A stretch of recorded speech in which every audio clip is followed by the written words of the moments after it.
আল্লাহ বলেন ইন্না আনজালনাহু ফি লাইলাতিল কদর, এই কদরের রাতে আমি কোরআন নাজিল করেছি। ওয়া মা আদরাকা মা লাইলাতুল কদর, হে নবী মুহাম্মদ সাল্লাল্লাহু আলাইহি ওয়াসাল্লাম আপনি কি জানেন কদরের রাত কি?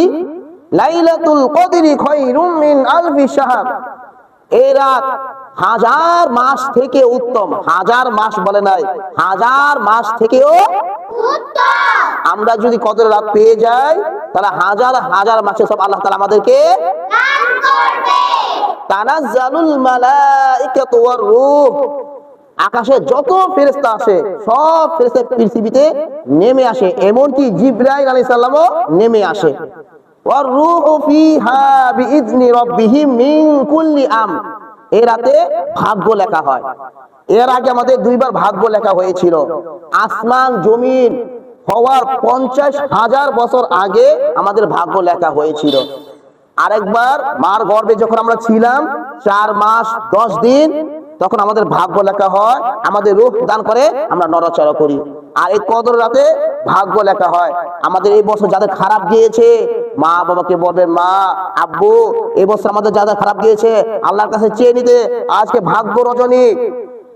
যাদের চাকরি নেই, ব্যবসা ভালো হচ্ছে না, রিজিকের অভাব, অনটন, অশান্তি, আমাদের জ্ঞান শক্তি দরকার, আমাদের অসুখ ভালো হচ্ছে না, আল্লাহ তাআলা ওয়াদা করেছে উদউনি আস্তাজিব লাকুম, বান্দা আমার কাছে যেটাই যাবে সেটাই কি করা হবে?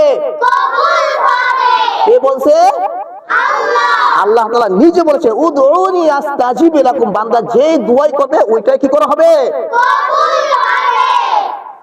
সালামুন হিয়া হাত্তা মাতলাইল ফাজর, ফেরেশতারা ফজর পর্যন্ত শান্তি শান্তি বলতে থাকে। আমাদের নবীজি বলছে, আম্মা জান আয়েশা রাদিয়াল্লাহু তাআলা আনকে বলেছে, হে আয়েশা তুমি যখন সবে কদর পাবে তখন এই দোয়া বেশি বেশি পড়বে। এই দোয়ার অর্থ, হে আল্লাহ তুমি ক্ষমাশীল, ক্ষমাকারীকে পছন্দ করো, তুমি আমাকে ক্ষমা করে দাও। আপনারা শিখে মা বাবাকে শিখাবো।